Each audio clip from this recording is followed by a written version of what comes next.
Caldwell Mansion stood against the amber sunset. Grandeur and decay, gravity and despair. To the world it was a plantation of honor. Behind closed doors it was a theater of consequence. Eleanor Caldwell walked its halls like a shadow in daylight. Her presence tolerated but never celebrated. The weight others whispered she carried alone. Tonight we retell how that weight became her undoing. Henry Caldwell was no ordinary plantation owner. He spoke softly yet commanded obedience. He had built alliances with politicians and clergy, and aged portraits in his halls whispered of his prestige. But for all his power, one failure haunted him: Eleanor's size. In a society obsessed with thinness and lineage, he considered her condition a curse on his legacy. Eleanor was rarely seen in public. Curtains stayed drawn. Friends were few. Her meals were eaten in private rooms. Fellow daughters from other plantations visited with discreet condolences. But Henry plotted a decision no kind parent would. He saw his daughter's body not as flesh, but as a symbol to discipline.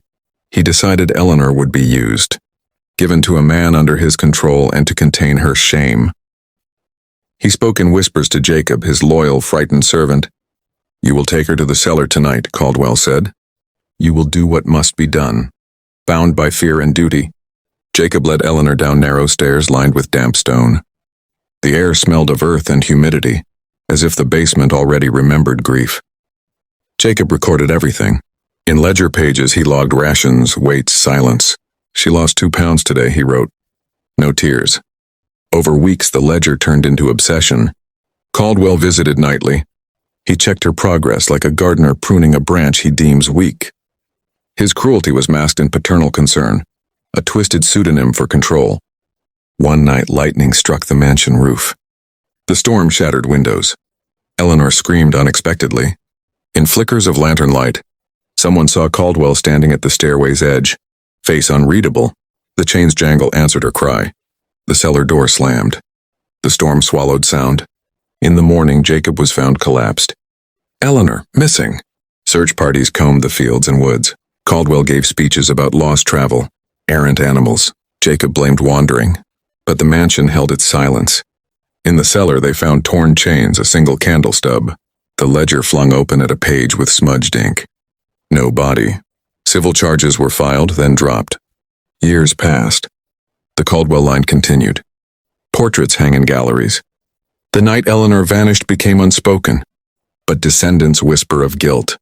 A portrait of a woman, never Eleanor, hangs in a private wing. Friends say on Twilight Walk, a silhouette stands by the window. Not quite a figure, but a reminder. In recent decades, historians exhumed fragments beneath the floorboards. Small bones, textile shreds, a locket engraved with E. The tests were inconclusive. DNA in knowable lineage was missing, yet the artifacts confirmed something was hidden, something that Caldwell made someone promise never to speak of. Visitors now report a presence. A hush behind the curtains. A distant whisper calling "Mother, help." Some swear the smell of perfume, mixed with decay, follows them in hallways. Others feel they see a figure shaped like Eleanor, slipping through walls. The local guides avoid that wing. Lights flicker near that room. The house remembers. This is not a ghost story for thrill, it is remembrance. The tangled cruelty of power hides in plain sight.